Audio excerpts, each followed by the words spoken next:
السلام علیکم طلباء، کیسے ہیں آپ؟ امید ہے آپ سب خیریت سے ہوں گے۔ میں ہوں قاسم علی ترابی، آپ کا استاد۔ جیسے کہ آپ جانتے ہیں کہ ہم جماعت ہفتم اردو کی سبق خوانی کر رہے ہیں۔ اس سے پہلے ہم نے ویڈیو میں چیپٹر نمبر 13 یعنی محمد سرور شہید کے بارے میں پڑھا۔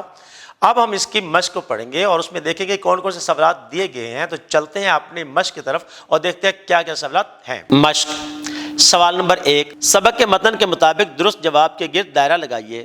الف، راجہ محمد سرور پیدا ہوئے 1907 میں، 1908 میں، 1909 میں، 1910 میں۔ درست جواب ہے 1910 میں۔ ب، فوج میں سپاہی کی حیثیت سے شمولیت اختیار کی 1928 میں، 29 میں، 1930 میں، 1931 میں، 1929 میں۔ راجہ محمد سرور کو کیپٹن کے عہدے پر ترقی ملی 1944 میں، 45 میں، 46 میں، 47 میں۔ درست جواب ہے 1946 میں۔ دال، راجہ محمد سرور شہید کو اعزاز ملا، تمغہ حسن کارکردگی، نشان حیدر، ستارہ جرت، ستارہ بصالت۔ درست جواب ہے نشان حیدر۔ ہے، راجہ محمد سرور شہید کو سپرد خاک کیا گیا تل پترا میں، مظفر آباد میں، وادی نیلم میں، ٹیکسال سیکٹر میں۔ درست جواب ہے تل پترا میں۔ سوال نمبر 2، غلط جملے کے سامنے کراس اور درست جملے کے سامنے ٹک لگائیں۔ الف، راجہ محمد سرور بچپن ہی سے محنتی اور ذہین تھے۔ درست۔ ب، راجہ محمد سرور نے ابتدائی تعلیم مسجد سے حاصل کی۔ درست۔ ج، پہلی گولی راجہ محمد سرور کے سینے پر لگی۔ غلط۔ دال، دشمن کے 70 فوجی مارے گئے۔ غلط۔ ہے، کیپٹن محمد سرور شہید آخری فوجی افسر تھے جنہیں نشان حیدر عطا کیا گیا۔ غلط۔ سوال نمبر 3، دیے گئے سوالات کے مختصر جوابات تحریر کیجیے۔ الف، بوڑھے آدمی کی مدد کس نے کی؟ بوڑھے آدمی کی مدد راجہ محمد سرور نے کی۔ ب، کیپٹن راجہ محمد سرور کب اور کہاں پیدا ہوئے؟ کیپٹن راجہ محمد سرور 10 نومبر 1910 کو موضع سنگوڑی ضلع راولپنڈی میں پیدا ہوئے۔ ج، کیپٹن راجہ محمد سرور کہاں کے رہنے والے تھے؟ راجہ محمد سرور موضع سنگوڑی تحصیل گوجر خان ضلع راولپنڈی کے رہنے والے تھے۔ دال، دشمن نے اپنی چوکی کو کیسے محفوظ بنایا ہوا تھا؟ دشمن نے اپنی چوکی کو خاردار تاروں کے ذریعے محفوظ بنایا ہوا تھا۔ ہے، راجہ محمد سرور کے ساتھیوں نے جب آپ کو خون میں لت پت دیکھا تو کیا کیا؟ آپ کے ساتھیوں نے دشمن پر ایک زوردار حملہ کیا اور چوکی فتح کر لی۔ واو، راجہ محمد سرور شہید کو کہاں سپرد خاک کیا گیا؟ راجہ محمد سرور شہید کو تل پترا کے مقام پر دفن کیا گیا۔ سوال نمبر 4، دیے گئے سوالات کے تفصیلی جوابات تحریر کیجیے۔ ان سوالات کے جوابات تختہ سیاہ پر لکھیں اور بچوں کو کاپی پہ نقل کروائیں تاکہ وہ بار بار پڑھ کر یاد کر سکیں اور امتحان میں اچھے نمبروں سے پاس ہو سکیں۔ زبانی اظہار۔ 5، سبق، کیپٹن راجہ محمد سرور شہید کو غور سے سنیے اور آپس میں بات چیت کے بعد اہم نکات ساتھیوں کو سنائیے۔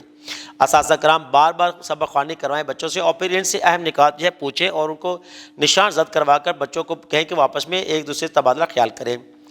سوال نمبر 6، سبق، کیپٹن راجہ محمد سرور شہید کو پڑھ کر آپ کو کون سی معلومات حاصل ہوئیں؟ اپنے ہم جماعتوں کو بتائیے، اپنی رائے بھی دیجیے کہ راجہ محمد سرور شہید کیسے انسان تھے۔ اساتذہ کرام سبق کی خوانی کروائیں اور بچوں کو اہم نشان وہ خط کشید کروا کر انہیں آپس میں بات چیت کرنے کا موقع فراہم کریں۔ نمبر 7، دی گئی عبارت کو درست تلفظ اور روانے سے کہاوتوں اور محاورات کا مفہوم سمجھتے ہوئے باآواز بلند پڑھیے۔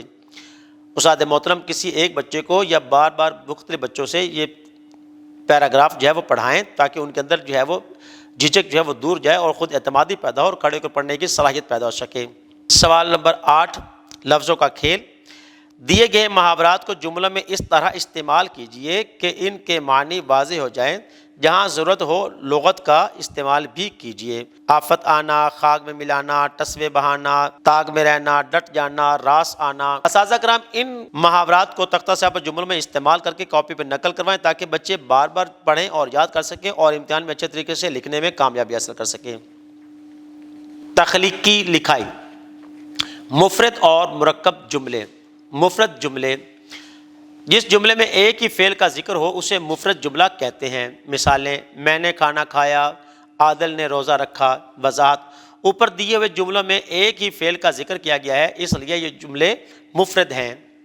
مرکب جملے، دو مفرد جملوں کو کسی لفظ کی مدد سے ملا کر جو جملہ بنایا جائے اسے مرکب جملہ کہتے ہیں۔ مرکب جملے بنانے کے لیے مفرد جملوں کے درمیان اور، کیوں، ورنہ، لیکن، مگر، اس لیے، تو وغیرہ جیسے الفاظ استعمال کیے جاتے ہیں۔ مثالیں: اس نے محنت کی تھی اس لیے کامیاب ہو گیا، وہ شام کو باہر نہ گیا کیونکہ ماں نے اسے منع کیا تھا۔ وضاحت: اوپر دیے ہوئے جملوں میں مفرد جملوں کو اس لیے کیونکہ کی مدد سے آپس میں ملا کر مرکب جملے بنائے گئے ہیں۔ سوال نمبر 9، دیے ہوئے مفرد یا سادہ جملوں کو مرکب جملوں میں تبدیل کر کے لکھیے۔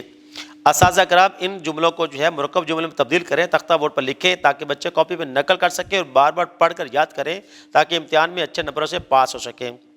تخلیقی لکھائی، مکالمہ نگاری، دو یا دو سے زائد افراد کے درمیان ہونے والی گفتگو کو مکالمہ کہتے ہیں۔ مکالمہ لکھنا گفتگو کرنے سے مختلف ہوتا ہے۔ گفتگو کے دوران سامع ہمارے سامنے ہوتا ہے، آواز کے اتار چڑھاؤ اور انداز بیان سے بہت ساری باتیں سمجھ میں آ جاتی ہیں، لیکن مکالمہ تحریر کرتے وقت ہم ایسا نہیں کر سکتے، اس لیے مکالمہ لکھتے وقت مناسب علامات وقف اور کوسین کی مدد سے انداز بیان کو واضح کرنے کی کوشش کی جاتی ہے۔ مکالمہ تحریر کرتے وقت درج ذیل نکات کو مد نظر رکھنا ضروری ہے۔ نمبر 1، موضوع اور موقع کو خاص خیال رکھیں۔ نمبر 2، کردار کی مناسبت سے مکالمے کی زبان اور بیان تحریر کریں۔ نمبر 3، مناسب علامات وقف سے تاثرات کا اظہار کریں۔ نمبر 4، مکالمے کے زمانی اور مکانی پس منظر کو ذہن میں رکھیں۔ نمبر 5، مکالمہ زمانہ حال میں لکھیں۔ نمبر 6، مکالمہ غیر رسمی، آسان اور دلچسپ ہونا چاہیے۔ نمبر 7، دیے ہوئے موضوع یا نکات کے مطابق مکالمہ بامقصد ہو۔ نمبر 8، املا اور خوش خطی کا خیال رکھیں۔ نمبر 9، آغاز و اختتام موضوع ہونے چاہیے۔ سوال نمبر 10، پاکستان کے یوم دفاع سے متعلق دو دوستوں کے درمیان ہونے والی گفتگو کو مکالماتی صورت میں لکھیں۔ یہ مکالمہ کم از کم 250 الفاظ پر مشتمل ہونا چاہیے۔ استاد محترم اس موضوع پر مکالمہ لکھ کر بچوں کو کاپی پر نقل کروائیں تاکہ وہ بار بار پڑھیں اور لکھنے کے قابل ہو سکیں۔ سوال نمبر 11، راجہ محمد سرور شہید کی شہادت کا واقعہ اپنے الفاظ میں لکھیے۔ اساتذہ کرام بچوں کو یہ کام دیں تاکہ وہ سرگرمی کو عمل میں لائیں اور اپنے الفاظ میں راجہ سرور شہید کا واقعہ لکھ کر چیک کروائیں۔ سوال نمبر 12، سبق کیپٹن راجہ محمد سرور شہید کا خلاصہ تحریر کیجیے۔ استاد محترم اس کا خلاصہ تختہ بورڈ پر لکھ کر کاپی پہ نقل کروائیں تاکہ بچے اسے یاد کر سکیں، بار بار پڑھیں اور خلاصہ لکھنے کی صلاحیت ان میں پیدا ہو سکے۔ جی عزیز طلباء، امید ہے آپ نے تمام سوالات بہت اچھے طریقے سے حل کر لیے ہوں گے اور کوئی سوال چھوٹا نہیں ہوگا۔ ہر سوال کو بڑی دھیان اور توجہ کے ساتھ وہ نوٹ کیا ہوگا اور ساتھ میں آپ نے اس کو نوٹ بک پر بھی نوٹ کر لیا ہوگا تاکہ پڑھنے میں اور دہرائی کرنے میں آسانی رہے۔ اب ہم اگلی ویڈیو میں ملیں گے ایک نئے چیپٹر کے ساتھ، ایک نئے سبق کے ساتھ۔ تب تک کے لیے اجازت دیجیے، اللہ حافظ۔